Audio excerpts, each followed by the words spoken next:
All right, what up, guys? Yeah. We got go ahead and knock out our drivers meeting. First off, welcome to DES Premier Truck Race here at Talladega Superspeedway. Please remain off the track until after the drivers meeting is completed. Tonight will be a total of 80 laps. We will have stage breaks at 15 and 35. That is 15 and 35. We have no fast repairs, 4 additional sets of tires, 80% fuel. A few things to note: the only black flags will be cleared are passing or yellow due to wrecked cars and wrecking into the pits. We will not clear black flags for speeding through pits or unsafe entry or exit. During the restart, to keep the pack tightened up, laying back and jump to start will result in a penalty, and when taking the green flag, you must maintain your line until you cross the stripe. After a yellow flag's out and you safely made it to the wreckage, please catch up to the pace car immediately to prevent delaying others from entering the pits.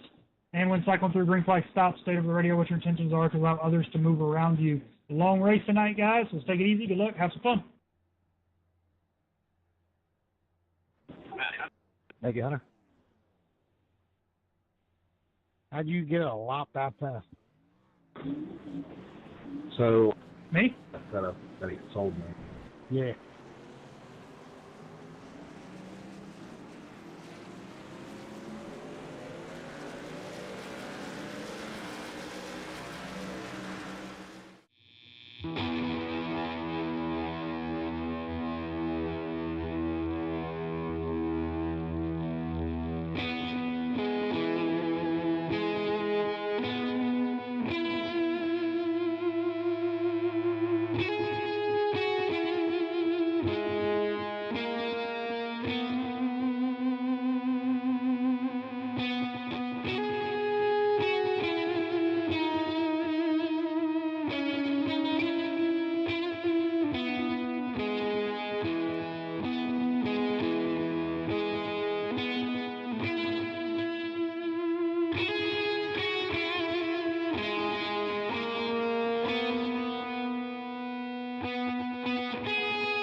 Good evening, DES iRacing fans, friends, family. Welcome to tonight, Talladega. We got 80 laps here tonight, 200 miles around this long speedway. This race is brought to you tonight by Darts Without Feathers. They're the sponsor of our racing this weekend. Up here in the booth with me, as always, is Edwin Warren. How are you doing, Edwin? Oh, I'm having a fantastic time. Ready to see these Premier guys get rocking and rolling around Talladega. Yeah, I love super speedway racing. This is going to be fun, and watch all these guys that earn their way up here into the Premier League. How the caliber of driving they're going to have out here. With us tonight is also the 48 driver, Max Dinda. Max, what do you think? Yeah, it's going to be an interesting race. Going to be fun to watch. Yeah, I'm really excited about this one. For you guys that are viewing at home, please go down to the wrench. If you see there's a little wrench icon on there, you click that and you can adjust this up to 4K. You know, the producer's been able to make it possible to give you guys the best quality image that you can watching at home. That way, I mean, you can watch some of these paints. Edwin, you really like looking at all these paints, and you do some painting yourself, you know, and it's a lot of work to try and get those to look good, right? Oh yeah, our producer Damon, he works very hard on this stuff. He does everything in his power to make sure you have an amazing viewing experience as these guys are going to get ready to grid here for this race, the Darts Without Feathers premier race at Talladega. Starting on the front row, you've got a pair of TRN drivers, Hunter Davis and Tanner Honeycutt. Starting P3 and P4, you've got Jonathan Geis P3 and Thomas Long P4. We then have Sean Dion, and then the Rat Fink driver, his teammate Tom Ringer, starting on his outside. Then we're followed up with the drive-by performance driver, Judson Curtis, Mark Holloway, another Rat Fink driver. And we have Chuck Burley, another Rat Fink guy, followed up by John Crosby, who is Beer Run Racing, Brian Souza, Beer Run Racing, Brandon Hinton, TRN. And then you have Charles Connor, another TRN guy, Zachary Reichel, Rat Fink, Craig Knoll. He is your sole Bayou Boys driver out there. So it's a very interesting field, a lot of great guys out here. And again, just a reminder, this Darts Without Feathers race is brought to you by Brandon Hinton and Todd Perrant. They put together the money and the sponsorship for this race, and they are bringing you an amazing thing right now.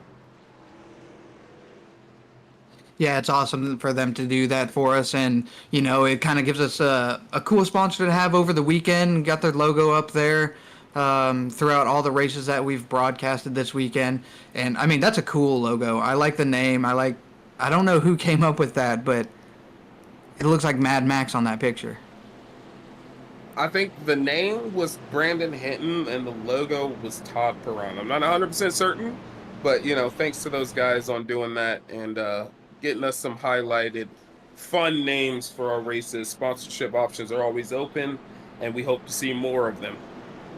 Yeah, and before we go green here, coming down the backstretch, I do want to give a huge shout out to our 11th place truck right now, Brian Souza. He's one of my teammates on Beer Run, and he got Beer Run our first win tonight in the Legacy Series. So congratulations to him.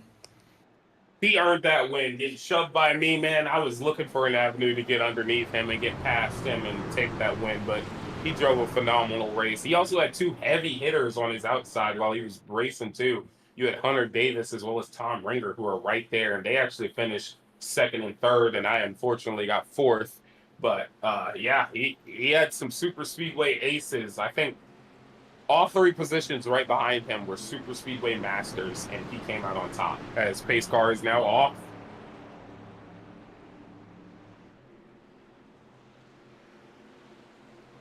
Not sure if these guys are all just spread out or what's going on here. I Need think to they tighten that up a little bit. Yeah, taking it easy. I get that.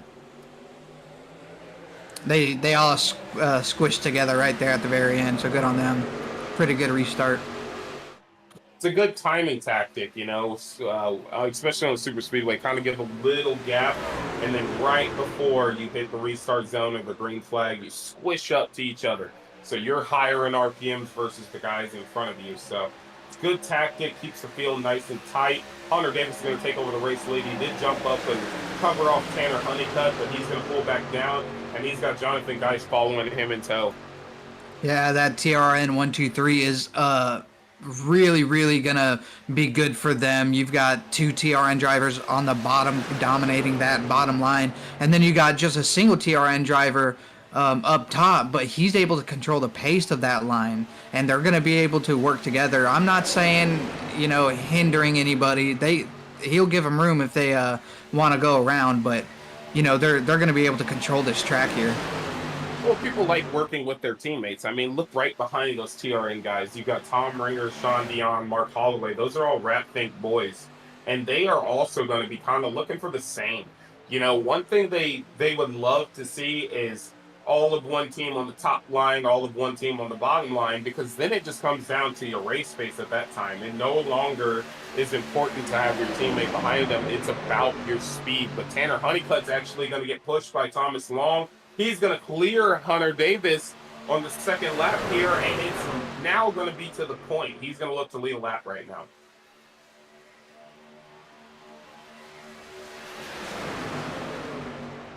Coming around to the tip of the tri-oval.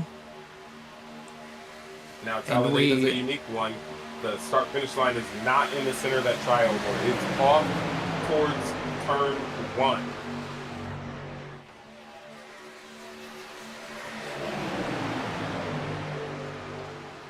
These guys just getting spread out, getting in their lines. You know, the top line, they're going to be trying to do everything they can to get that thing, rolling. I do not like that top line at all. Max, where do you prefer to run on a Talladega? Yeah, I mean, for me, the top lane is where you want to be if you want to get to the front. The bottom lane is mainly for riding because it just checks up with people lifting. It just checks up, and the top line just has more momentum because you're running up higher, so it just gives you better runoff, and usually it carries more speed, so it'll get you up to the front faster. Now, Max, with you saying that, let's talk about the guys on the top lane. You got Thomas Long, John Crosby, Brandon Hinton, Zachary Reichel, Judson Curtis, and Charles Connor. Out of those 6 guys on the top side, where would you exactly want to be positioned on that top line? Yeah, I feel like I'm one of the best pushers in the field, so I'd want to be second on the top line, pushing the car in front of me out front. I'm confident in my abilities to do so, so I know if I'm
And Welcome we're back back. here. Jumped in there on you, Christian. Yeah, no, you're good. Go ahead, buddy. Well, we're back. Our producer did his hard hitting, heavy work, and he made sure that he was able to get you guys back to viewing the race and seeing what's going. Looks like John Crosby actually got cycled out on the outside line and is heading backwards, and so is Judson Curtis. The inside line is starting to separate. They're about to have 5 cars completely single file without another car next to them. Yeah, these guys are just driving their lines and taking it easy out there. I mean, they've been doing really good. Everybody's been holding their lines really well, and they've just been kind of working it, waiting for that first stage to come out. And they know that's coming in the next 11, almost 5 laps here. But, you know, look at that group right there who are separating, and they're getting space between them. You've got 3 teammates, followed by 3 teammates, followed by other drivers. And that's kind of the situation they want to be in. But I don't see them jumping out of this line. I see them staying here on this inside line and understanding that the stage is coming to an end. I wonder if right here you got the 73 of Beer Run Racing driving next to the 60 of Beer Run. Do you think that the 60 is going to go up and try and give his teammate a push? Oh, most definitely. But at the same time, one thing he's probably thinking about as they've kind of got, 673 into the wall, and it looks like those Rat Fink guys are going to push to the outside, but it caused the 73 into the wall.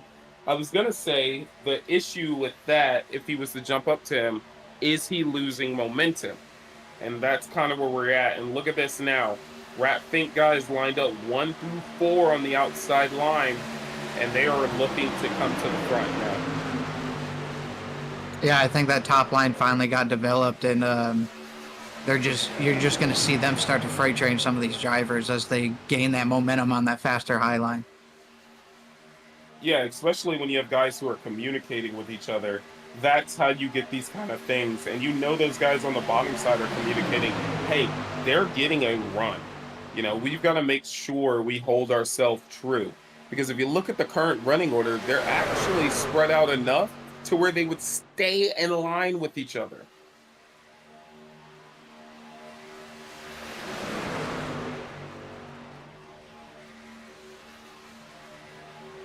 Still making their moves, slowly moving up to the front.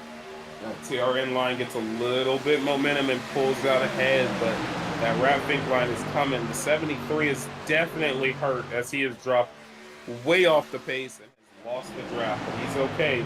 He's not going to go a lap down. There's not enough time left in the stage to cause that. Yeah, we got about 1.5 laps here as they come through the middle of the backstretch. He's going to be safe with going a lap down. He's going to end up having to go in, get some damage fixed, and be able to get to where he can be in the draft again. And that's going to help him out, and hopefully he can move his way back up. But, you know, that hit really did knock him way back there. Yeah, it looks like it might have knocked the toe out or crinkled the front end on him. But he is headed backwards. He understands that, you know, we're coming around for 2 to go on the stage. No need to worry around it. Just bite your time. There's no way they're going to get around the track to lap you. 35 Judson Curtis had a pretty big run coming off of turn 4, and he pushed it 3 wide for a little bit there, but, you know, being a single truck up there, he just wasn't able to keep that momentum, and he had to drop back down to the bottom. Oh, as we go 3 wide up there, around the 4th place. He jumped out of line. He's trying to make something happen. He jumped up in front of the Rat Fink dudes, and they decided, yeah, no, we're not going to work with you. And they are continuing on.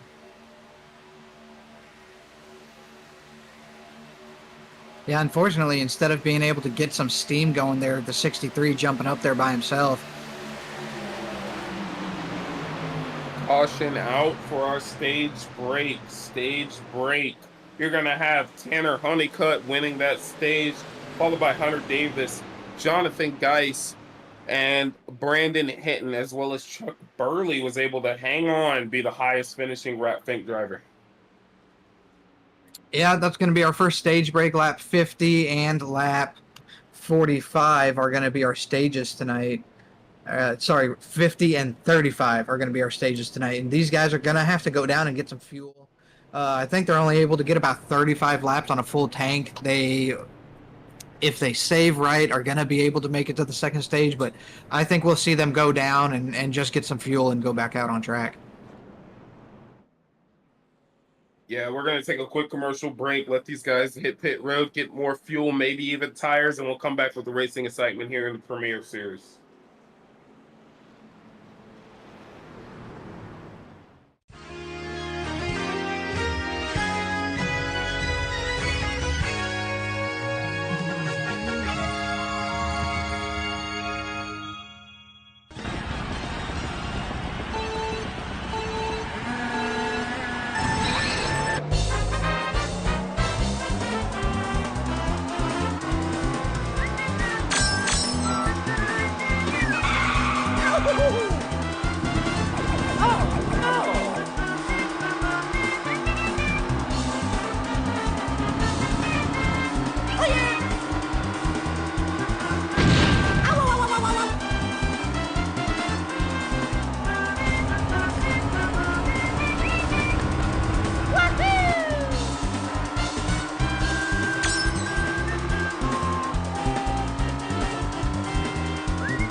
Welcome back. About to go green here at Talladega. We have 17 laps in the books this time by out of 80. We are on our very first caution of the night. It wasn't even a wreck cause caution.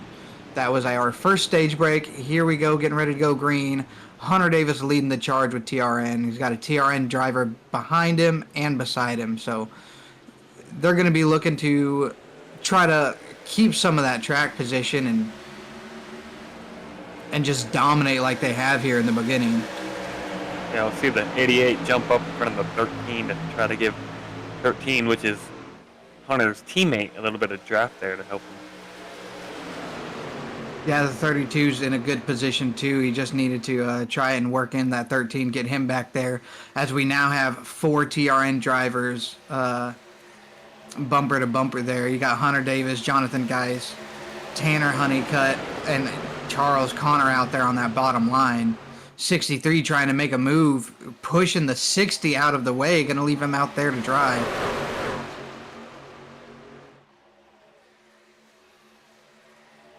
Yeah, the outside lane isn't as organized as they could be here. You'll see them. If they get bumper to bumper, they'll have the momentum to pass the 88. Yeah, the 60, what's up? The 60 got shuffled all the way back to the back, but right behind him is going to be his teammate, the 73, who's involved in that little incident that got him off pace there earlier.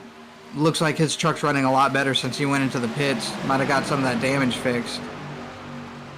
Yeah, the outside lane isn't as organized right now. The 56 is giving uneven pushes, so you'll see the inside line prevail here. Yeah, that's one of those things that I don't think a lot of people, fully realize is that top lane, you have to work with the cars around you. Like, you guys have to kind of team up to get pushed up there to the front. And a lot of these guys just don't work together well with others. Yeah, we might start seeing them go single file here to ride it out to the end of stage 2. There's no real need to be too aggressive this early on, so they could be going single file here.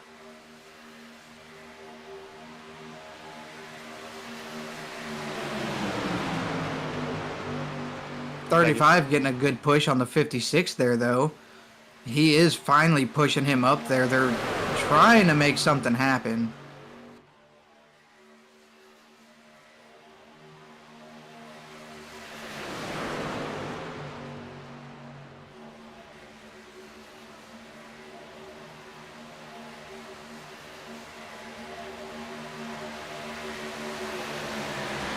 As we come across the finish line there, lap 21 is beginning. Hunter Davis, Jonathan Geis, Tanner Honeycutt, Mark Holloway, Charles Connor, your top 5. That bottom line, the TRN drivers really are working together, staying together. Nobody's gotten so much of a run they had to push up to the top. They've decided that they're going to stay there glued to each other and not let anybody in. You think that's going to be the strategy here, to push one of your drivers to the win? Yeah, they'll work with each other until the last lap. When the white flag flies, it's every man for themselves. So if you're running second like Jonathan Geist, you want to get the win through yourself. But if you're unable to do so, you at least want to help your teammate out. Yeah, it's just one of those kind of see what happens in the moment. If you have an opportunity, you've got to run, jump to the outside and start battling your teammate. But if you don't have the anywhere to go, you can't move low, you can't move high, your best option there is to at least try to make sure that your teammate secures the win instead of the driver on the outside. Yeah, for sure. You'll see teammates be a big role in super speedway racing. You always want to find somebody to work with or somebody that will help you get to the front.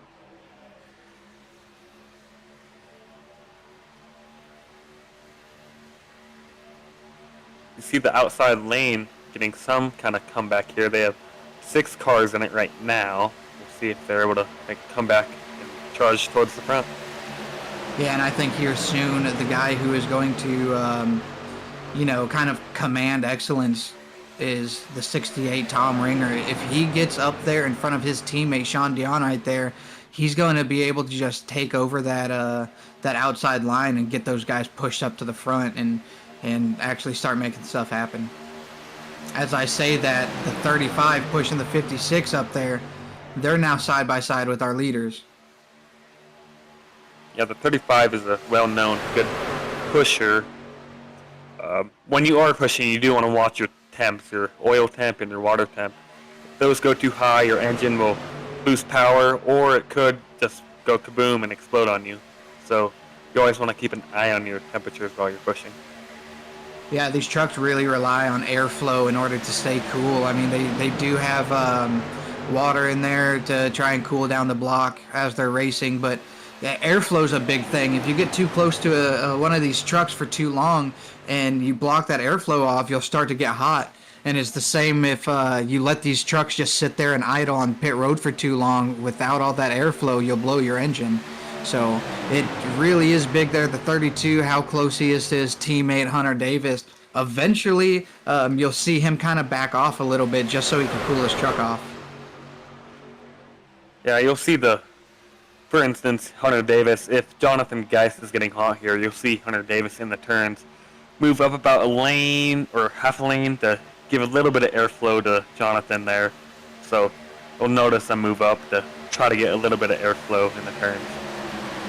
Yeah, and like I was talking earlier about the 68, he was way back there by his teammate, the 3 Sean Dion, 4 Chuck Burley, and they ended up passing him. So he got behind Burley, and he's been able to just pick his way all the way up to the front. And now he's behind another teammate, Mark Holloway. They're all Ratfink up there taking over that front row, and now you're going to see that top row just push up and make some moves. Yeah, I wouldn't be surprised if Mark Holloway got clear here. Tom is a really good pusher. He pushes straight, so if those 3 get lined up, they could just blow around the inside line. Yeah, and I expect that if that happens, Tom pushing Holloway around, Holloway will wait until Tom's clear before they drop down to the bottom and try to, cut the nose off of the TRN trucks there. With 35, he's making it 3 wide. He's trying to make something happen. Let's see if anybody goes down with him. And one of the benefits of having people behind you to work with, if I remember correctly, I did just see Brandon Hinton right there with him, but he decided to step out of line. One of the biggest benefits of having a teammate there is when they need to manage their temperature, when they need to get going. You've got eyes a little bit further behind you, but the situation is becoming dire for them because, yes, they're controlling that inside, but like Max said earlier in the broadcast, the inside does not get you moving forward. The outside is what does. Yeah, the move that the 35 made, in my opinion, go ahead. In my opinion, that wouldn't be the right move this early on, because if you upset somebody early on, they might not want to work with you later on in the race. So you always want to try to make friends and see who will go with you at the end. Yeah, the 35, as far as I know, is kind of a lone wolf out there. I don't believe he's part of any team.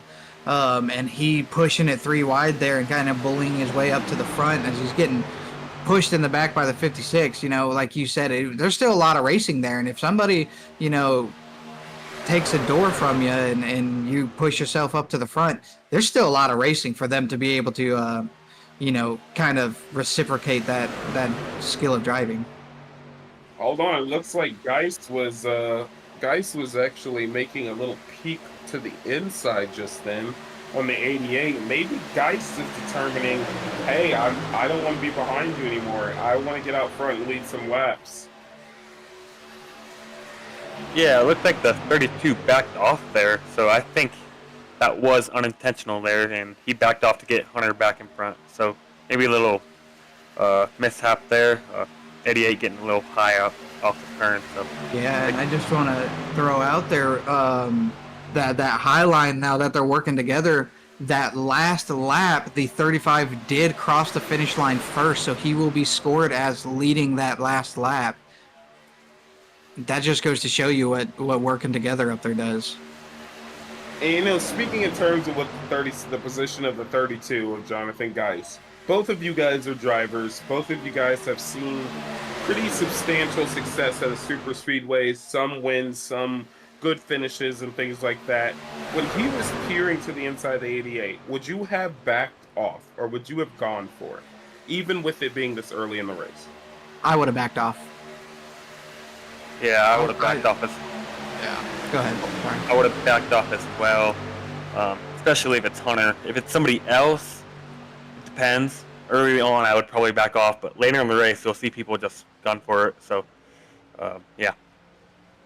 Yeah, and see, my philosophy there is I would rather be behind a teammate than accidentally wrecking a teammate. So, I mean, even if it's finishing in second on this next stage break, I'd rather take that than being at the back of the pack with damage. Yeah, I have to agree with both of you. I would have backed out as well, because if I had went for that move and the outside lane didn't pick him up and he went to the middle, he would have just shuffled back fast. And I would have felt bad for taking my teammate from the lead back to P16. That would have been something I would have called out as an issue on myself.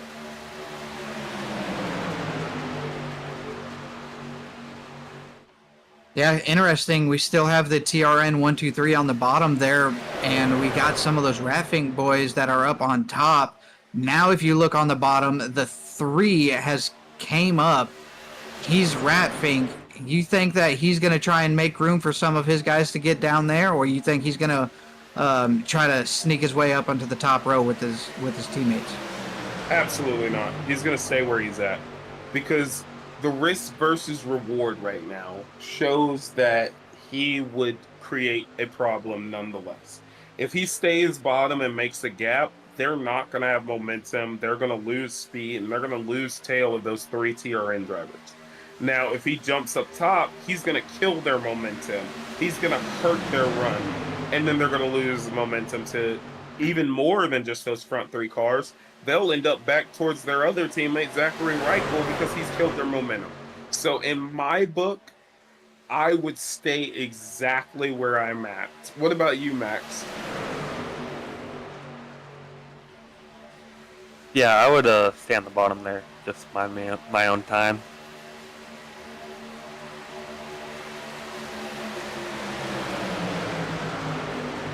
Look at Mark Holloway. He's kind of sticking his nose out around Judson. Him and his team might be thinking about something. They might want to freight train that guy. Say again?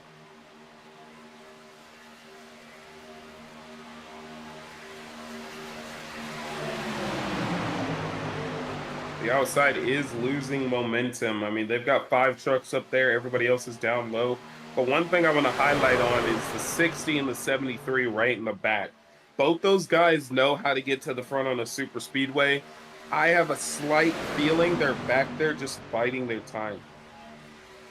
Yeah, I think both of them might have decided that it's still early in the race. Points right now do matter, but hanging out in the back and biding their time and just waiting until they get closer to that actual checkered flag, then start to make their moves. And it's kind of smart on their part. But this is the Premier League. There's not as much as goes on in some of the other racing with all these cautions. I mean, look, we haven't had any issues tonight. So would you be doing the same? Do you think that it's a good idea to, be kind of hanging out in the back, not doing much, and then waiting to push up to the front? I'm going to have to say no. As we're coming to lap 35, which is a stage break, so this is their last lap. After they cross the start finish line right now, this will be their last lap. I'm going to have to say no. I wouldn't bide my time.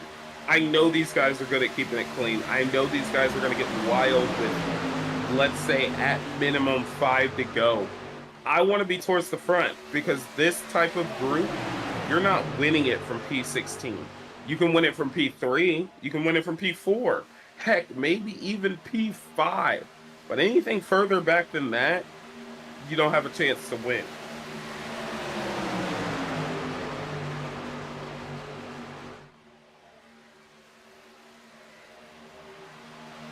And there they go at the 35.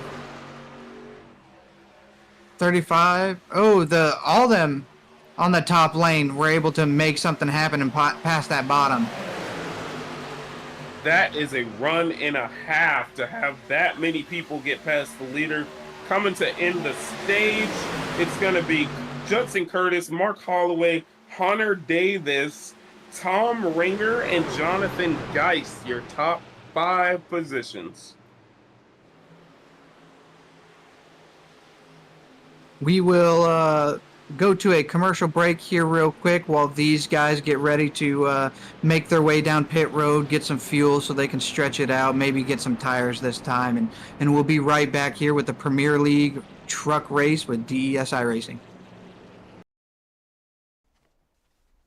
Mom, can I have a popsicle? No, honey, you'll spoil your...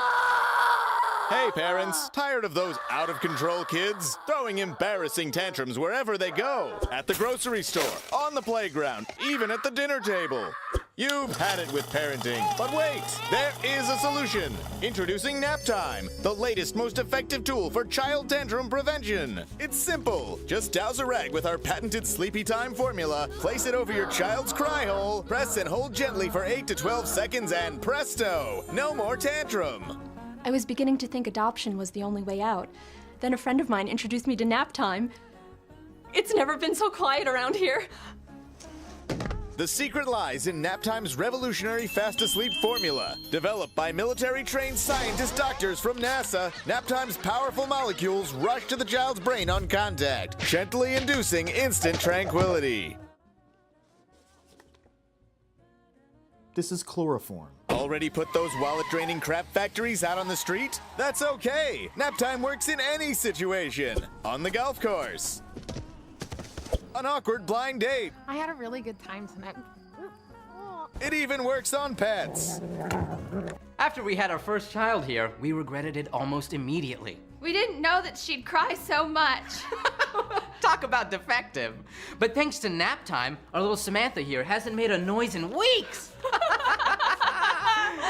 I keep her in a shoebox. Call now and we'll send you your very own 24-ounce bottle of Naptime solution for only 23 easy payments of $1.99. But wait, there's more! Act quickly and you'll also receive the all-new Dream Sack absolutely free. It's compact and portable for those on-the-go tantrums. Just cover it, tighten it, and forget about it. It's that simple. We can't breathe good. So if this looks familiar...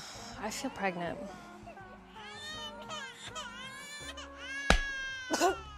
Then don't wait! Order today and join the millions of Americans who just can't stop saying...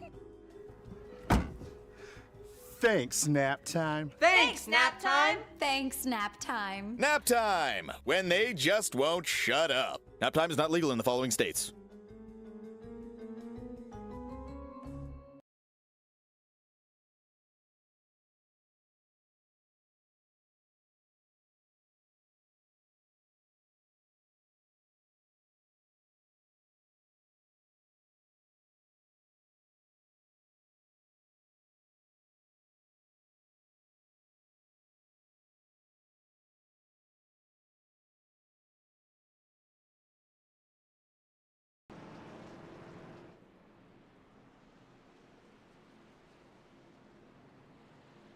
Welcome back, everybody. 36 laps in the books here. All these guys went in.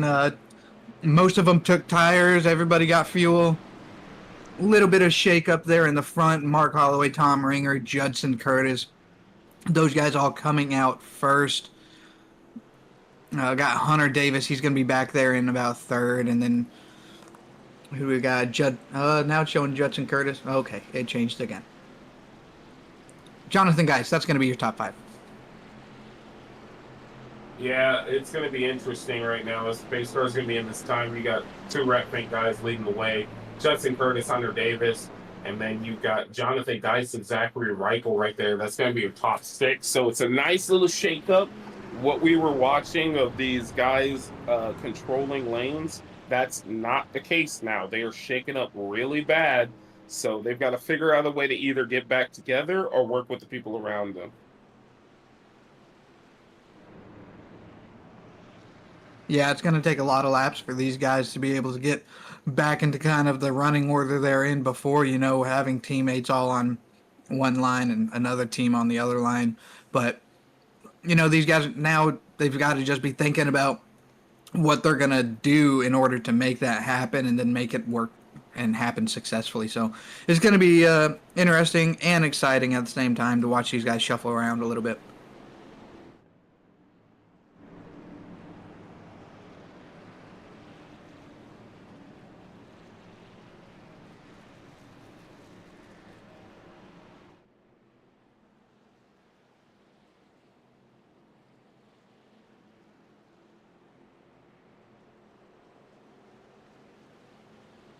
And we're coming around turn 4 right now. Honestly, I gotta say, keep an eye on the guy, Hunter Davis. He knows how to get around tracks to win. He just recently had his 3-race win streak ended. Tom Ringer, another race winner, and he's really good. But a guy I really want to keep an eye on is Jonathan Geist. He has been knocking on the door of a race win for a while now, and he's kind of shaping up like he might have that chance here today. Yeah, especially having a teammate down there to help work with him. He's gotten so close so many times, and, he's due one here. Hopefully tonight his teammates can work with him and get him pushed up there to secure it tonight.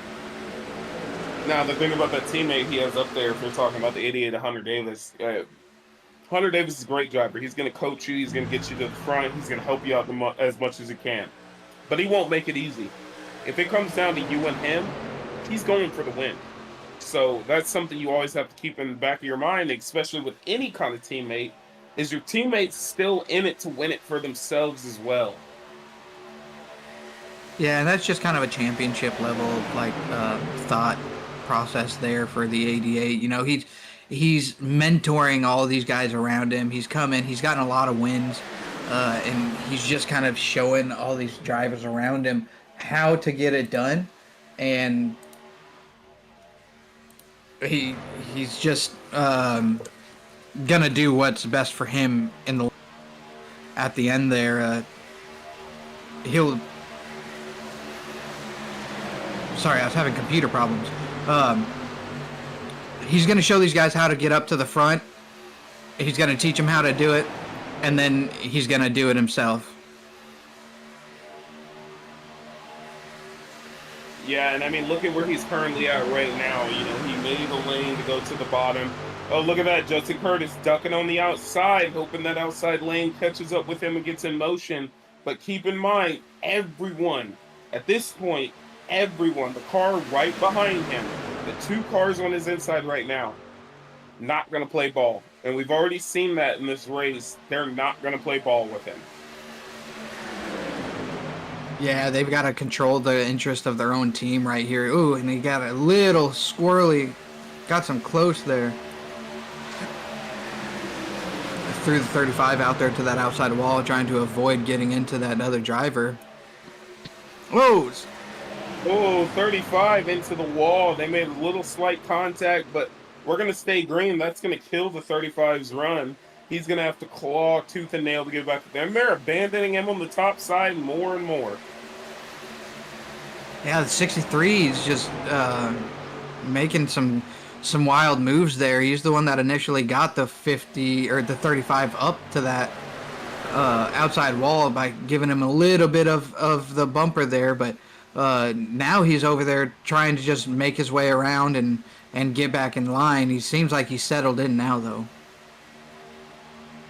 And the thing I said that we weren't going to see for a little bit again, team versus team right now?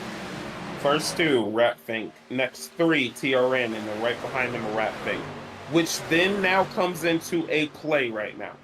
The TRN guys could launch to the outside and form their own line. But what's going to happen is those 2 Rat Fink cars are going to drop back to their teammate. And then you have a 3-on-3 battle. Or they can hold behind them and just log laps. So it's kind of a sticky situation right now. Yeah, and I think right now pretty soon you're going to see that 32. He's going to stick his nose out there, get a good run, just like that. There they go. TRN all decides that they're going to move up and try to steamroll these front two and leave them out there to dry. And they're going to do that, but again, remember, logging back, they're coming back to the 86, who is their teammate as well, but right behind them, they've got the 67 of Charles Connor, who is going to definitely link up with them. And then you got the 5-car Brandon Hanman, the 63 as well there. They're kind of unknown variables right now. They can kind of do whatever they want to do right now.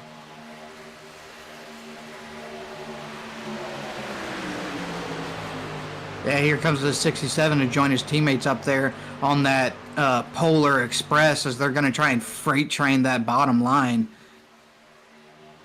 It's going to be TRN, all drivers up there. Now, I want to bring up something here. In the Premier League, the two most prevalent, I'm not going to say dominant, because they're not dominant. They've been beaten by other people. The prevalent teams are TRN and Ratfink, but there are so many strong teams out here in DES iRacing. So if you ever wanted to come race with DES iRacing, don't think you got to come in and got to join one of these two teams. You've got some powerhouse teams out there who are really good at what they do, really good at teaching people. We got to highlight again, we got to talk about Beer Run, Bayou Boys, Drive-By Performance, new teams coming next season who are already building what they got to do. It is going to be really amazing. And then you, again, also Vagisil Racing as well. Yeah, we're always hiring new drivers, always hiring. So feel free to reach out to me. So that's always interesting. These guys have just worked together for like a couple years now, so they stick to each other. But there's also no guarantee they stay on their teams next season. So it's going to be an interesting shakeup next season as we're closing in on our playoffs, where we're going to end up crowning a champion, our first Premier Series champion. And then next season, Legacy Trucks Xfinity, Next Gen ARCA, or whatever we do, we're going to have some interesting stuff going on. So definitely come to DES, go to raceds.com, join us, and get out here. Even create your own team, bring your friends, and we can have a fun time. Yeah, absolutely. And I mean, if you guys come in, join, and you're able to get out there, prove yourself, and do all the things that that you do, I mean, they're always building teams. We got one of our drivers is 69, Todd Perrant. He's building an elite team of drivers called Darts Without Feathers. That's who sponsored this weekend. You know, you can get a exclusive invite to join that team.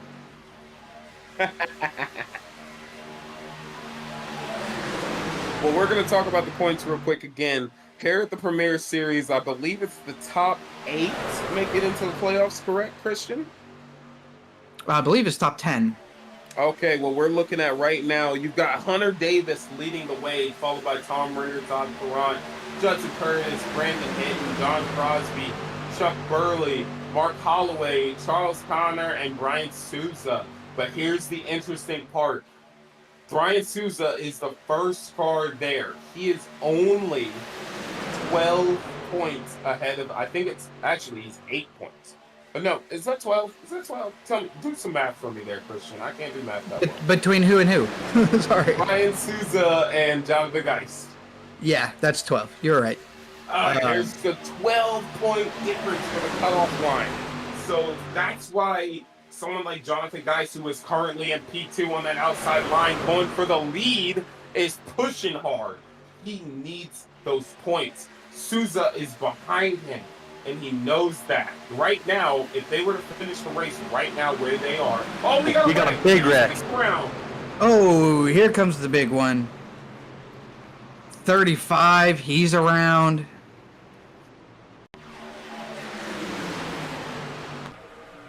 Let's take a replay here, see what happened. I think I have a replay ready here. 86 was around as well. It's the 86, not the 35.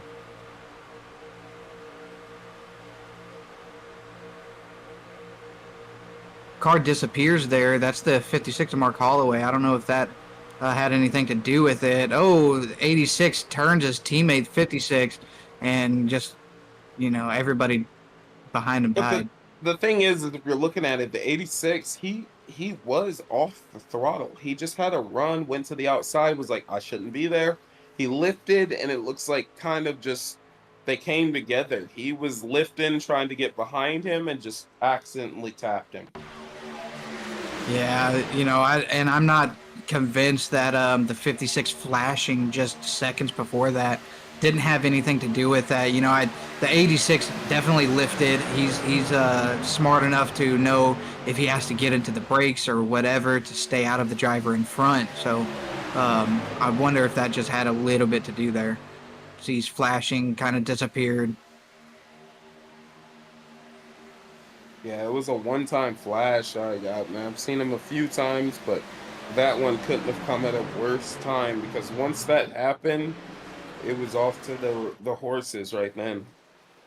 Yeah, absolutely. But these guys might be going down pit road, get some fuel, see if they can make it last to the end of the race.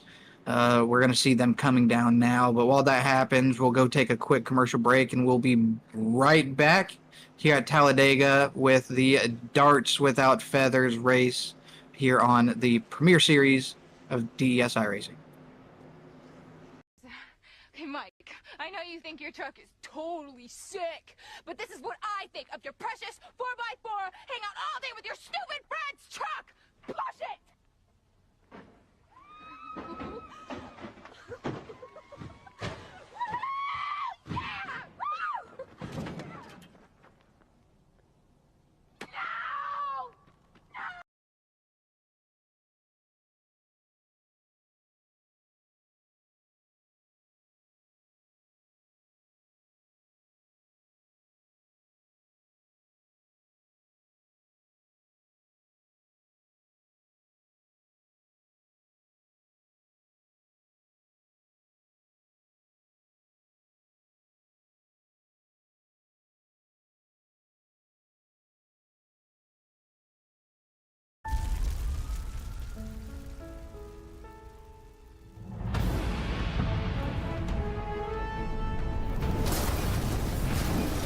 Thank you, Agent State Farm. Like a good neighbor, State Farm is there. Cut. Hey, Arnold, I'm hearing neighbor. It's neighbor. That's what I said. Neighbor. Neighbor. Neighbor. Hey, let's go again. Like a good neighbor, State Farm is there. Cut. Now what? It's neighbor. Neighbor. Cut. Neighbor. Yeah, neighbor. Just like it's written on the paper. This lady is in labor! Cut! Look at this. This is labor. Like a good neighbor. That was the sheep. And you know it. It's like you're cold. Brr. Yeah, I'm cold. Bah. Neighbor. Still no. Like a good neighbor. Cut! Burr. Bah. Burr. Bah. Burr. Bah. Neighbor. Neighbor. Burr. Bah. Burr. Bah! Get me under this chopper. It's pronounced chopper. Don't. It is. Neighbor! A little bit more concealer. Hey, Arnold. It's got a bit of a script change. Script change? Mm-hmm.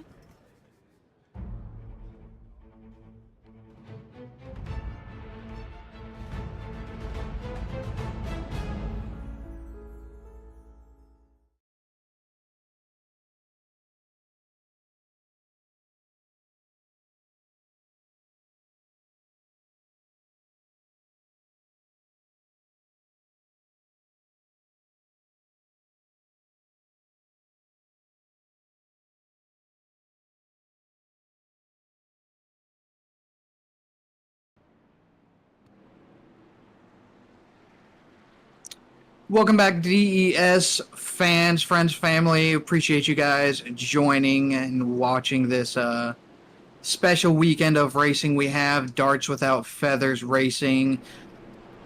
New sponsor for this weekend. We appreciate those guys. Brandon Hinton, Tom Ringer. Getting ready to go green here. We are on the backstretch. Getting ready to go into turn 3. Looking like we got the 88 of Hunter Davis in P1, Jonathan Geist P2, Ringer, Noel, Honeycutt. Those guys are going to round out your top 5 as About to start lap 50 of 80, 30 to go. Max, what do you think would be the plan here for most of these drivers, knowing that there is only 30 left? Yeah, you're gonna see the aggression pick up a lot more. You'll see people sticking it in holes that may not be there, or just being aggressive overall. So you gotta be careful. Gotta watch what's going on around you, and just be as best as you can here. Yeah, I think patience is going to be huge here. You don't have a lot of time to be patient, but you have enough time to just take it easy and work your way up the field instead of trying to force anything that might cause an accident. Well, you got to keep in mind also, we're coming in the green flag. You kind of have noticed who are the controlling cars. If you're towards the back, now's the time to start moving. You see 88 makes that move again, waits till he crosses the start-finish line like he's supposed to, and as soon as he does, he cuts up into the top, so that way his fellow driver can catch a little bit of draft and they can work their way back down to the bottom again. Yeah, he's doing that to do that drafting scenario, just like what you said, but at the same time, he's getting an additional benefit. He's killing the momentum of the outside lane before it can truly get rolling. So that's how you set yourself up for the race, and he's doing the right thing right now.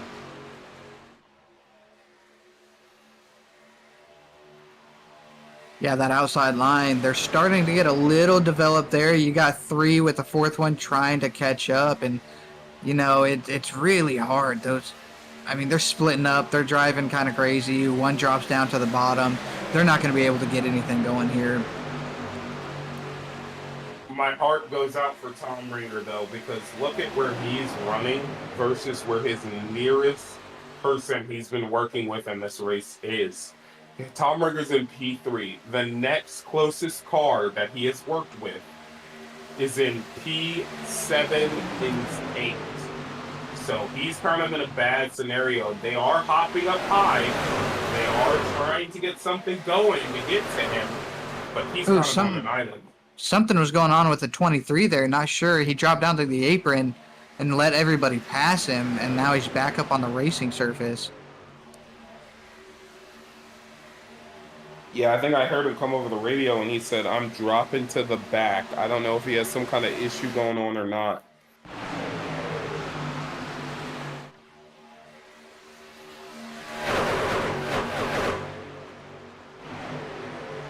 Yeah, you can see that 23 there. Now he's lagging back behind quite a bit. I don't even know if he's going to have enough to get into the draft there. It doesn't look like he's going to be close enough. Yeah, I believe he may have had an issue. Well, I saw him blink a few times, so maybe it was that or some other type of issue. Yeah, that's possible. And you see these Ratfink guys you're just talking about, Edwin, they worked up to the top. Now you've got 4 of them trying to create that chain link up on the top row. Yeah, but that's not something they wanted to do right now. They did not want it to get into a situation like this because Zachary Reichel was their 5th car in this race, and he is out of this race right now. What they needed was all 5 of them there because right now, look at the current situation. Look at your top 9 drivers. The entire top 5 of the inside line are talking to each other. That's something you don't want to see. But do not count out the Ratfink guys or anybody else on the track. Because again, towards the end of the race, you're in it to win it for yourself. And then at the end of the day, also, if he's going to get you to the front, if he's going to work with you, if he's got your driving style, you're going to put that bumper to him and you're going to push him. Regardless if they say TRN, Ratfink, Beer Run, Bayou Boy, anything on that car. You're going to work with whoever works best for you.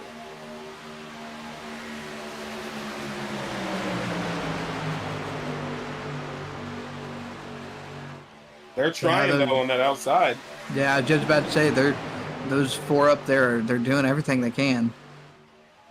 The problem is if you look at the outside lane versus the inside, they're nose to tail through the corners. They don't fan out until the straightaways. While the outside lane, they fan out in the corners, but then are nose to tail on the straightaways.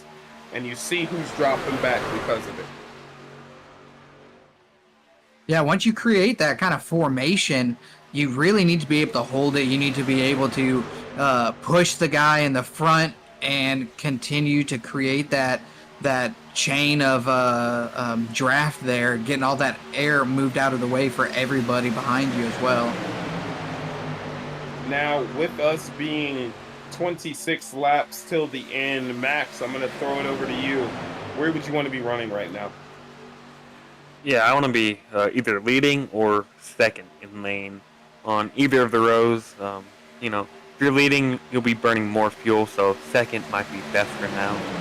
You'll see them potentially lifting a little bit to save fuel if they're short, or so on. What about you, Christian?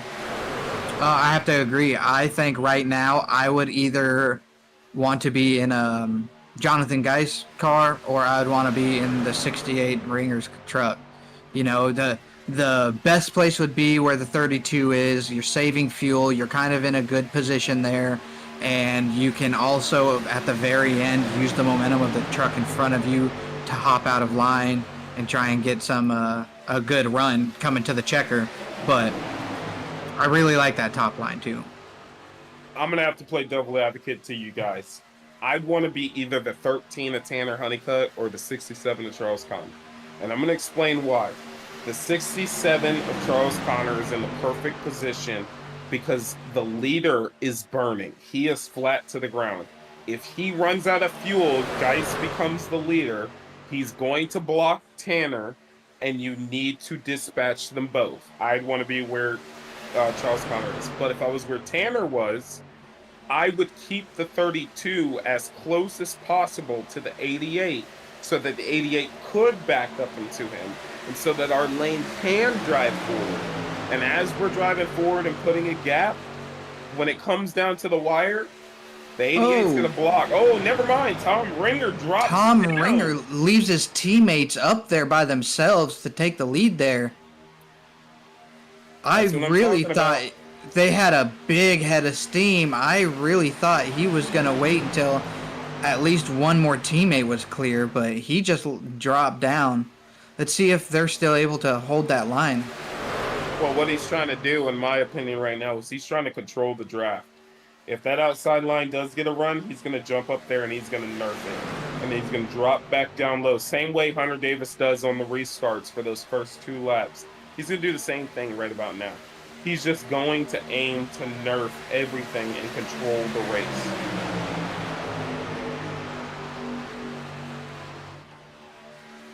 Here comes the 3. Watch him get a huge run coming out of turn 2 here, coming onto the backstretch. Let's see if the 56 is able to make something happen with them. Get them pushed up to the front. Now look, if that 3 gets too close, you're going to see that 68 move up. Actually, no, he doesn't. He allows him to get side by side with him. If I was him and I was going to move up, I would do it on the exit of turn 2 or coming here in the tri-oval when they're going to have their highest amount of momentum.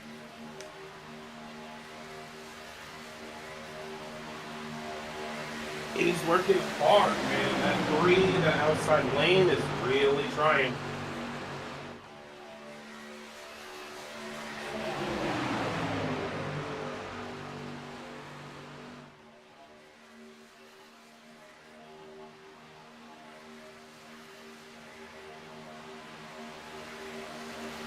I think these guys are going to end up pushing it on fuel here. Not sure if they're going to be able to make it to the end for some of these guys that have been running up front the whole time. They pitted with about 38 to go. They can hold about 35 laps of fuel. And that's the thing. Those 2 front-running cars, you know, Tom Ringer and Hunter Davis, they're burning the most fuel. Hunter Davis was burning. Now he's behind the car. He has the potential to save. And now Sean Dion in the 3 car, he's burning on the outside. So it really comes down to, it might come down to a fuel strat race.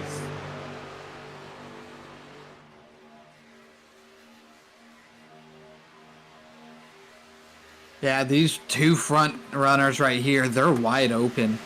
You know they're not lifting. They're just staying their foot in the floor, trying to, keep up the pace there, make sure nobody gets a good run on them. And so they're just going to be burning it. Plus, they're fighting against all that dirty air, or clean air, rather. Yeah, there's an absolute lot going on right now. It doesn't seem like it, but there's a lot going on. A lot of these drivers are turning the numbers in their head. They're getting their mathematics right. They're making sure they can do what they got to do. Yeah, it's much easier to do that at a track like this, even if you're side by side with somebody, compared to a more technical track like Bristol or somewhere where you need a lot of focus. If you're riding in the back, you can just adjust your fuel load and everything else pretty easily, so it shouldn't be too hard for them to get their calculations right. Yeah, that math. The what math? Oh, go ahead. Continue. Oh, I was going to say, at this point, do you guys think that any of these drivers or teams are on the strategy they initially expected to be on? No, I don't think so. I think these guys expected certain cautions to not happen, or the only caution that has happened to not happen when it happened. And I think that threw a wrench into a lot of their plans. I think some of these drivers might also expect more cautions to come out because of the stigma of the super speedway races and how those usually occur. But I think some of them might have pushed it and thought, maybe I don't need to come out, maybe I don't need to get tires, because I know that we're going to have a caution before the end here, and I don't see that happening. One of the things is there is a lap car coming. They are going to catch Thomas Long. Now the question is, are they going to have Thomas Long go high, or are they going to have him go bottom? And is Thomas Long going to actually go high or go bottom? Because if he goes bottom, that's going to upset a lot, and that's going to put another car into the draft. If he goes up high, he could cause the entire high lane to lose momentum if he's not high enough. And if he decides for some weird reason to stay in the middle, you're throwing off both lanes at that point. Yeah, I think the best thing for them to do is just drop to the bottom, go to the apron. You're not losing anything. You're about to get freight trained anyways. So just drop to the apron, stay out of everybody's way, and let all the good racing commence there. But if something does happen, I tell you what, the 73 would be a happy camper right now. He's been running around in the back. He hasn't been making many moves, and he is the only car one lap down. The caution comes out. He gets the lucky dog wave around. There's still plenty of laps out here for him to be able to make something happen, working with his teammate and get pushed up to the front. Oh, it's TRN. They decide that they're going to push it out to the outside, leaving the 68 out there on an island by himself. He's got no help. And they just took four cars there. Four-car freight train around the Raffing 68 of Thomas Long. Look at this. The 68's losing another position to another TRN car. 5 cars to the front. TRN showing a dominant display of racemacrafts here. I mean, they really were able to work together and just go around him. They built it up, and then just boom, all at once, and the whole top line is dead. I think the TRN team has a little bit of a different understanding of racing, okay? If you look back to all the other teams, let's talk about all our amazing teams, especially, let's start with Beer Run Racing, okay? That team was built off of die-hard racing. I mean, these guys suffered in the mid-pack, fought their way to the front, learned how to fuel save on all kinds of tracks. Pausing this real quick. That's what they did. We have people pitting this time. A lot of the TRN guys are pitting. All TRN guys are pitting. Everybody. Whole TRN team. They're going to undercut. They're going to try an undercut. They didn't have enough fuel to make it, so they all got that great position. They all went up to the front. They communicated. All that great teamwork, talking to each other, working through everything, and they just undercut the entire field, leaving all of Ratfink out there by themselves with not enough fuel to complete this race. But here's the thing: only cars on track, other than Judson Curtis, are Ratfink. And they're freight trading Judson right now. They're saying we need to link up. We need to get together, and we need to hit pit road together as a unit. They are running past Judson. They're pitting. They're pitting. Here we go. Watch this whole line. They're going to end up pitting together here. There they go. There they go. Is the undercut going to work? I think that was just the race-winning move there. I have to give it to those other TRN guys. Now, like I was saying about them, and then we're going to go back to this excitement. Beer Run cut their teeth on battling hard. So those guys know how to extend a run. Then you want to talk about Bayou boys. They're aggressive drivers. They're really good at making passes no matter where they're at. They cut their teeth knowing how to make that pass. Then you have Ratfink. They cut their teeth in fuel mileage strategies. They know what they're doing on longevity long runs. TRN is a bit different. That whole team came together due to our recruitments in the offseason at super speedways. Back when, do you remember this, Christian? Thursday night super speedways? Thursday night super speedway runs. Yep. That's where the team TRN came from. So they know super speedway racing. They know how to get around these big tracks. But this track is going fuel mileage. So it might lean into the hands of the Ratfink boys who are grouped up tighter exiting pit road.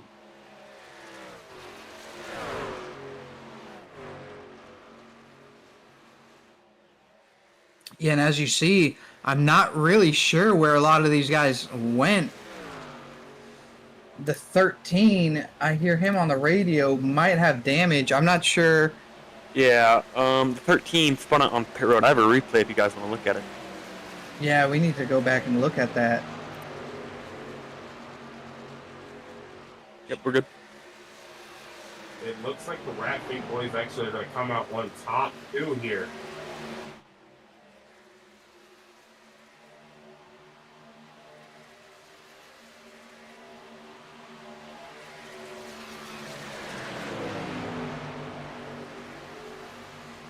Yeah, 13 may have spun his tires, collected the 5 car and somebody else. We'll take another look at that. Now, that is not something you want to see, especially when you have this pitch strategy going on. That's going to hurt you a lot. That's going to kick them back, and that's why the groups are spread out. That's why the 88 is the only one near the front-running cars. Yeah, and that kind of put a wrench in their plans there, you know. Working together. Now he's up there, has nobody to work with him. He's going to be on his own. The best thing that can happen for him right now is a caution come out so all these cars can get packed back up. Yeah, Judson Curtis, who, again, remember, is on that island, doesn't really have anybody to work with that much. He's leading the way, but that group behind them is catching ever so slightly.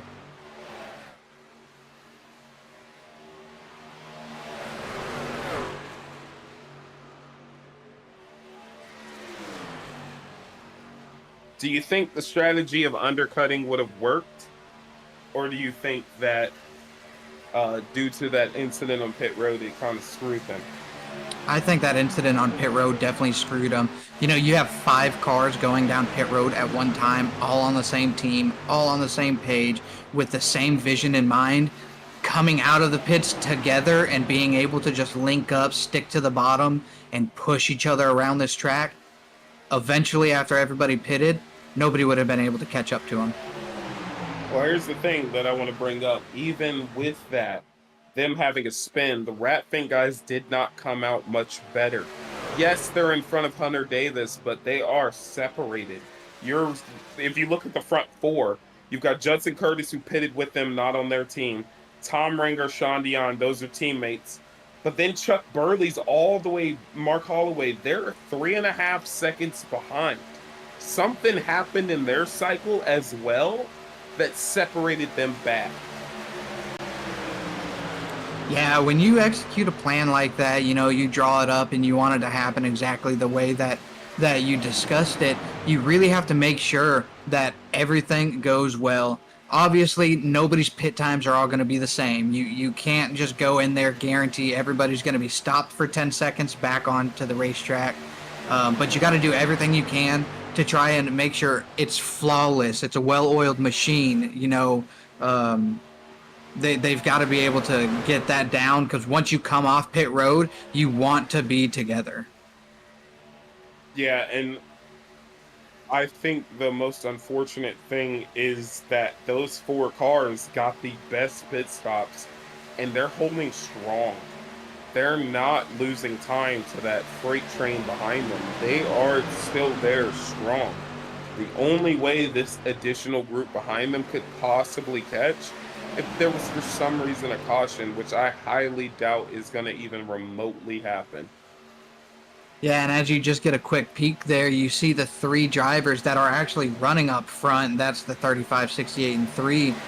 We have this big pack right here. They're just kind of in a line together, trying to make anything happen to try and catch up. But Mark Holloway is 3 seconds behind Judson Curtis right now on lap 72.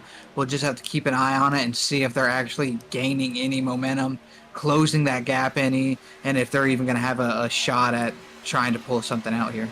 Now, I'm glad you brought up those times, because I said they weren't catching when they were 3.5 seconds. In the time from me talking and then you talking, they have gained a second on that front 4. Yeah, that's a big thing is 4 cars rather, pushing each other is not going to be as quick as that giant pack of cars that they have back there pushed together. I mean, the more cars, the faster the line's going to go. We see that all the time with guys trying to make moves going up on top, trying to, go around the cars on the bottom, and you're not going to do it with 2 cars. You might not do it with 3 cars, but you could definitely do it with 4 or 5. Yeah, and they are working their tails off right now. Now, we just crossed the start-finish line. Mark Holloway is 1.5 seconds behind. So let's see how close he can get in a lap, because if my math's correct, they're getting 0.8 a lap on these guys. Yeah, they've gained almost a second since I talked about it and noted that it was starting lap 72. So in the 2 laps since we started this, they went from 2 seconds to less than a second. They're here now. They have the draft, so they're going to fly by them once they catch them. So watch them go to the outside here. That's why Tom Ringer's going up. He sees those guys coming. They are there, and it is a race again with the top 12. And that's his teammates. They caught up. They led that charge, and he knew that they had caught up. They were there. He was going to go out to the outside before anybody else and wait for them to come give him some assistance. And they are catching a lap car because of that spin Tanner Honeycutt had. He is about to be the next car lap down. He is on the same straightaway as them. Oh, top line got a little squirrely. 68 had to drop down to the bottom. Holloway almost getting hooked by his teammate Chuck Burley. They're able to keep it green though, but now what's going to happen to this top line? Yeah, top line's starting to fade bad, but they're coming within 5 to go, so expect to see people start moving. Look at that. They're already starting to move. The 3 car, he has jumped to the outside. Cars are starting to move around. They have enough cars. They can go 3 wide. Judson Curtis cycling through. He's thrown to a 3 wide scenario. They're going to try and freight train him. Yeah, he jumped it, pushed it 3 wide. That kind of dismantled that top line. They kind of, all scattered. The 3 was able to maintain, though, and be able to push out to the front. But now you have 3 kind of disheveled lines there that they're going to have to try and figure out where they want to go and where they want to sit. Because right now, this is just kind of anybody's ball game. Yeah, watch out for the slap traffic here. You have Tanner Honeycutt in one of their car. They might play a factor here. They should go up high. Yep, they're going up high now. Again, it's a good thing they're going high, because if they stay low, they're gonna cycle those lines bad, and it's gonna cause some issues. But them going high, they're gonna leave it up to them to figure out themselves. They're not gonna play devil advocate. And now also, this is going to be out in the rest of the field to make sure that when they do throw it there in the that 3 wide coming down this backstretch, they have to make sure that, you know, nobody does anything too hinky and get into somebody on accident. Hinky is an awesome word to use. They're going to be catching another lap car, by the way. They're going to be catching Zachary Reichel as well.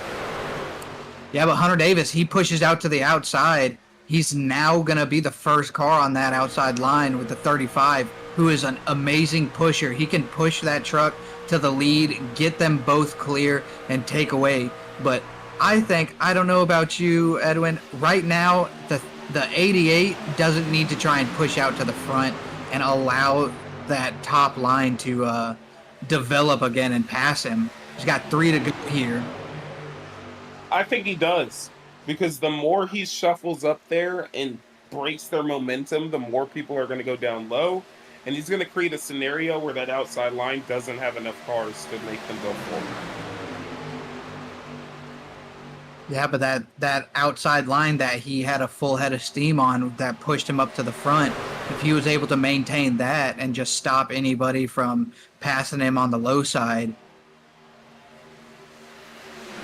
I think that would have worked out. Right now, it's working out good for him with his decision. He's still up in the lead, but we do have another lap car. Let's see what this lap car is going to do. And we are back to the 2 cars. You remember when Hunter Davis went 3 in a row and we were trying to see if he was going to have 4 in a row? Remember the guy who beat that streak for him? That guy is on his outside, and they are currently 1-2 right now. There we go. The lap car, he's going to drop to the apron. That's the 13 of Tanner Honeycutt, making a good decision not to hinder anybody on the track, make sure that they have a smooth transition around him, and let these leaders go and battle it out as the white flag's about to come out. That was Zachary Reichel in the 86. They look alike, but yes, that was him making that wise decision. He's going to drop down. Judson Curtis being pushed by Brandon Hinton. He is trying to get to the front. He wants to disrupt this as we come around to the white flag here now. Here we go. 1 lap left, Talladega. Let's see if we're going to be green here, or if somebody's going to lose the feathers off their dart and cause a late caution to come out. No, it was there. Oh, we got a car spinning. We got a car spinning. A lot of cars all over the place. Cars wrecking everywhere. White flag is out. We're going to stay green. We need to go back to the leader, see who's going to win this race. Hunter Davis, Judson Curtis, Tom Ringer battling. They're going to try and go 3 wide. Tom Ringer's actually going to get the 35 to push. 35 and 68 are going to clear the 88. That's not what the 88 wanted to see. 68 diving low. He's going to try and do something right now. Oh, he's below that yellow line. They're beating and banging. It's the 35, Judson Curtis. Man, the 35 just winning by the front splitter of that truck there. That was great racing right there. That rubbing there at the very end, that is just hard racing. No harm, no foul. What an amazing finish by those guys.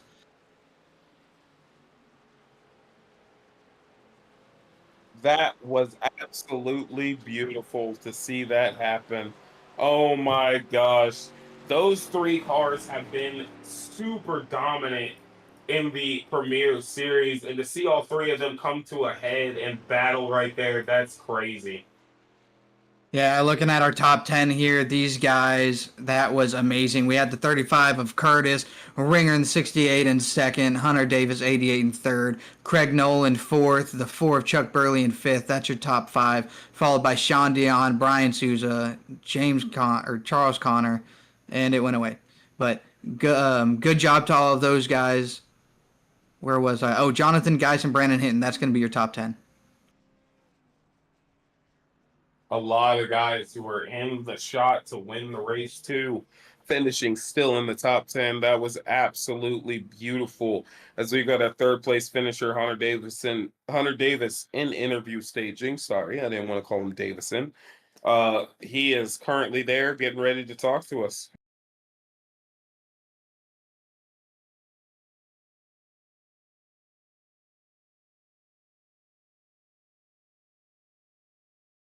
Man, 80 laps here at Talladega. That was super exciting.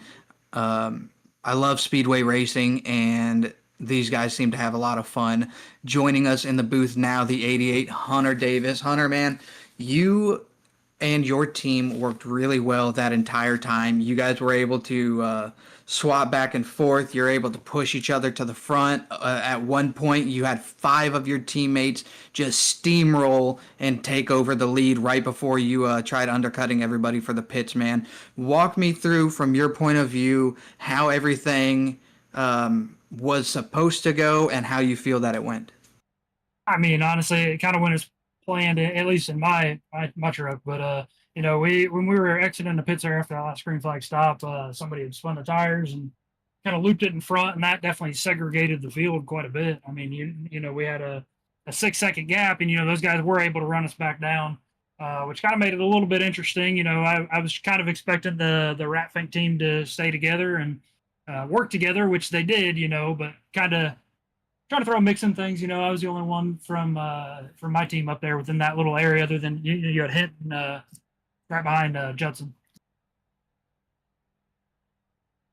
Yeah, Hunter, man, you did a lot of controlling in this race, man.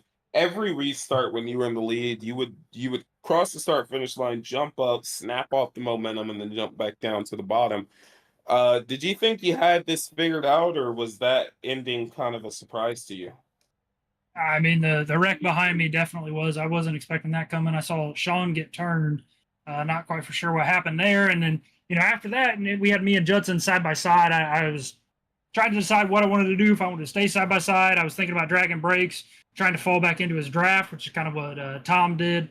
But regardless, congrats to Tom and to Judson. That was some awesome racing. I know earlier on the mic, I kind of said congrats to Judson a little early, and then Tom had one heck of a run, pulled right back up to him. So regardless, but both of those guys, awesome racing up front all night. Yeah, man, that was a awesome display of just how to control a track out there. Max, do you have anything for our third place winner tonight? Oh, you did awesome. I thought you raced really well. Pit strategy didn't go as well as I thought you would have hoped, with Tanner spinning out and collecting a few cars with them. How did that pit cycle go from your eyes? Like I said, the pit cycle, it was a little rough. I personally, I had a fantastic stop, hit my box on the first try, and the way we were lining up, we were 3 wide exiting the pit, so I knew something was going to happen. And I think we were on old tires. Last set of tires we took was on 35, so I think he kind of blew the tires off, and that got him a little loose, looped him around, and then that kind of segregated the field there. Yeah, man. Well, congratulations on your third place finish, man. Going to be getting some good points for the playoffs coming up, man. I hope you have a good rest of your night, and be exciting to see you on the next race. Hey, thanks, guys. I do want to give a shout out to Brandon Hinton for sponsoring this weekend. It's awesome to see guys within our community giving back to the community. So shout out to Brandon with that. And, in honor of that, I ran the Darts Without Feathers car tonight. So I just wanted to thank him. Still got one awesome. more Dart Without Feathers race tomorrow, man. You think you got anything for him at Xfinity at Atlanta? We'll see. Going back to super speedways again. Atlanta's not my favorite, but we're going to give it a shot. Top 3 finishes in 2 super speedway races. Hunter Davis, well done, man. We're going to try and get our second place race finisher, Tom Ringer. He's currently still down talking to his guys. Tom, man, that last lap, how did you feel? I just tried my dingest to make sure that I didn't go all 4 tires below the line. So I rode the outside of the line with my right side tires to make sure. And man, he started dooring the side of me. I was coming up on him. It was one of those finishes that we get into, and it was fun. I really liked it. Yeah, I mean, right there at the very end, you just gave the bumper to the 35 there. You guys, are both elite drivers. You know how to give a good push. He knows how to take a good push, and that kind of threw you in front of the 88 there. And coming there to the line, you guys were kind of dooring each other and stuff. I think that right there is just good hard racing. Watching you guys trade pains, really showing that you guys want it. So congratulations on that second place, man. But I mean, how do you feel the race went from your whole team being put together, working really well? TRN had a whole team together, working really well. You guys were both controlling your lines. And then there at the end, you guys kind of got shuffled up and moved around. Yeah, we were talking about a pit strategy, and that when TRN came in for their pit, we were actually going in that lap too.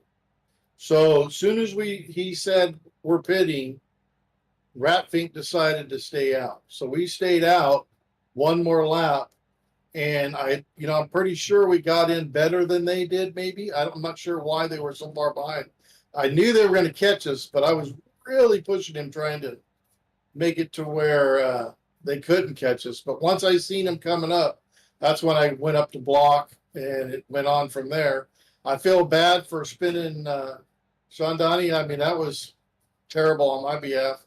But, I mean, we were pushing. I told him to get up behind the 23 and lock bumpers with him, or was it Hunter? I think it was Hunter.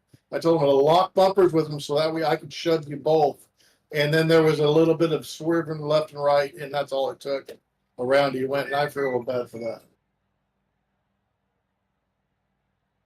Yeah. Losing a race by 0.009. How do you handle a loss like this, and what do you gain from this to move on? I mean, I've been there, done that. I mean, I'm glad it was at least a second place finish. I'd like to have gained more points on Hunter, but that didn't work out in my favor, especially the first stage. So, I mean, I'll take it, and we'll move on to the next one and see what we can get from there. But congratulations to Curtis. That was a good job. Yeah, absolutely. It probably wasn't the outcome you were hoping for. We always go out there hoping for a first place finish, but we always got next week to look forward to, man. So be seeing you on the next track. Hopefully we're back up here talking to you again. Yeah, love this DES. It's a lot of fun. You guys do an amazing job, and I'll see you on the next one. All right, coming in next is going to be our first placed winner. That is going to be the 35 of Judson Curtis. Judson Curtis in the booth, man. That was awesome display. You ran up front. You're not really part of a team. You got guys out there that'll work with you, but what is that mindset for you going into it, knowing that you are kind of out there by yourself, hoping that you've got some friends on track?